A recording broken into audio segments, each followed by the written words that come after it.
I'm Edward Asner. As an auto worker in Chicago, I became more than just a union member. I became an activist. Then my career moved west, and many of you came to know me on screen. As a member and then president of the Screen Actors Guild, I came to understand just what a union card means. I came to appreciate what the glorious history of the trade union movement has meant to workers the world over. And no union has a prouder history than the International Union of Bricklayers and Allied Craft Workers. Spanning 3 centuries, this is your story.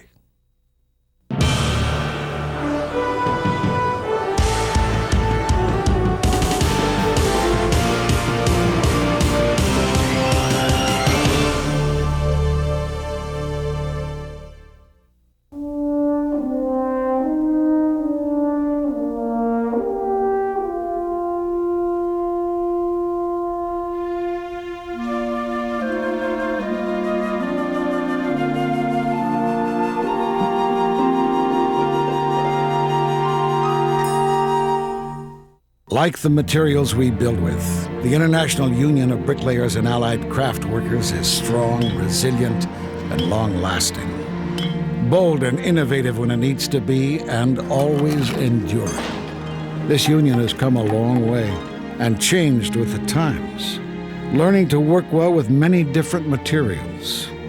But one thing hasn't changed: pride.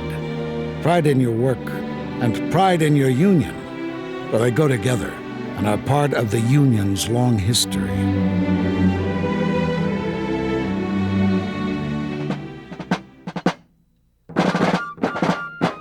Craft workers built America with brick and stone. And as the Civil War came to an end, bricklayers found they had to fight for their rights as workers.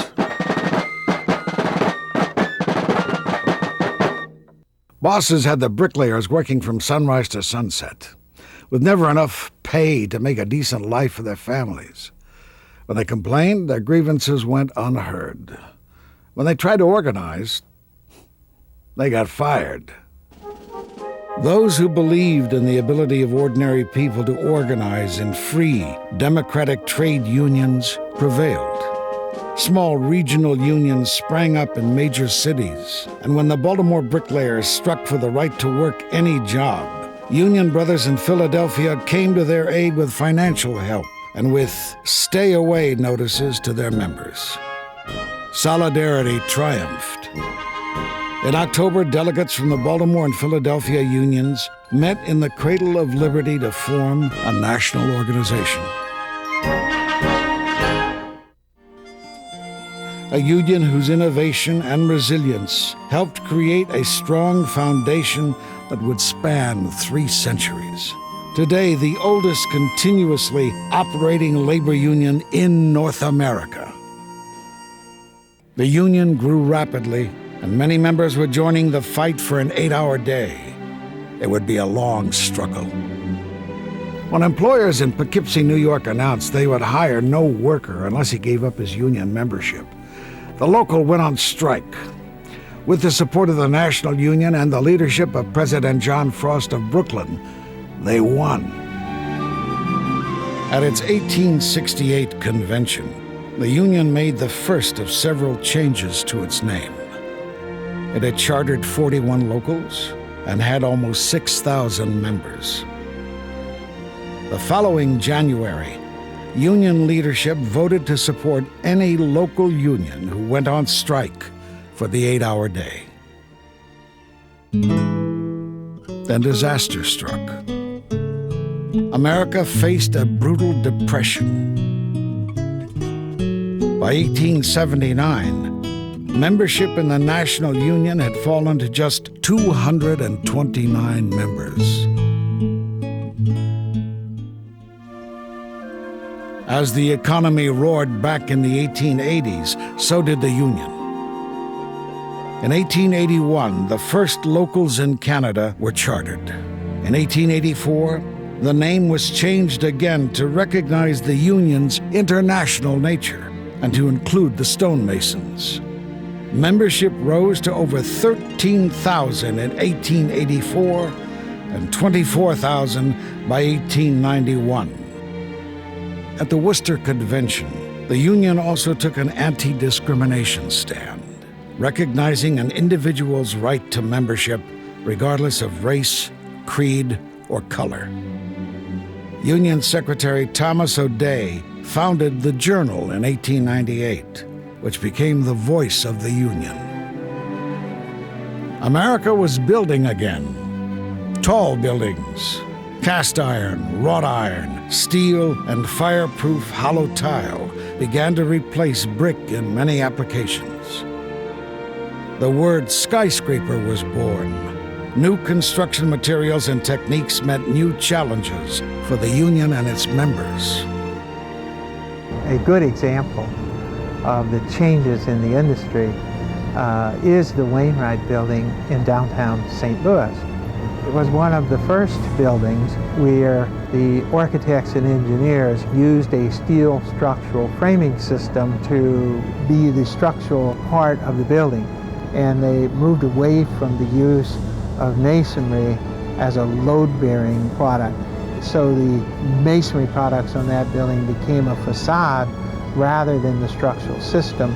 And we know it's one of the turning points in architecture and in engineering here in the United States, and also one of the turning points in the use of masonry. The Union adapted to a changing world as the 20th century dawned.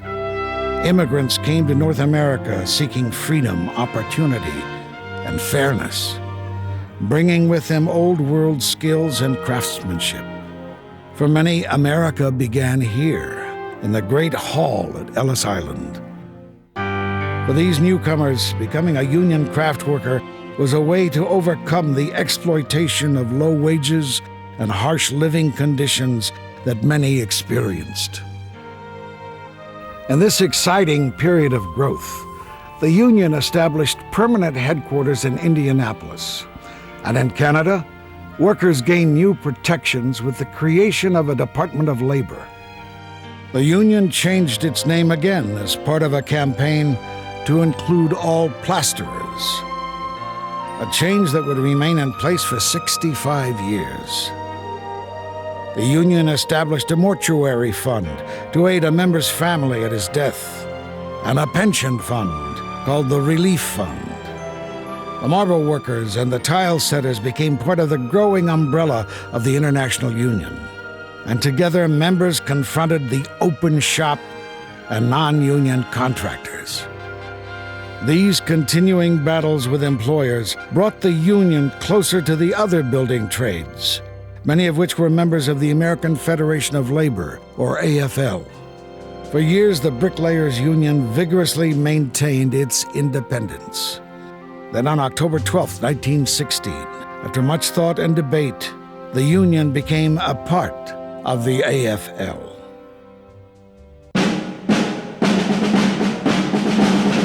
Events brought the war in Europe to America's shores, and we went off to fight for freedom in the trenches of France, in what they said was a war to end all wars. At home, we built the factories and barracks, and for the first time, the government was on our side.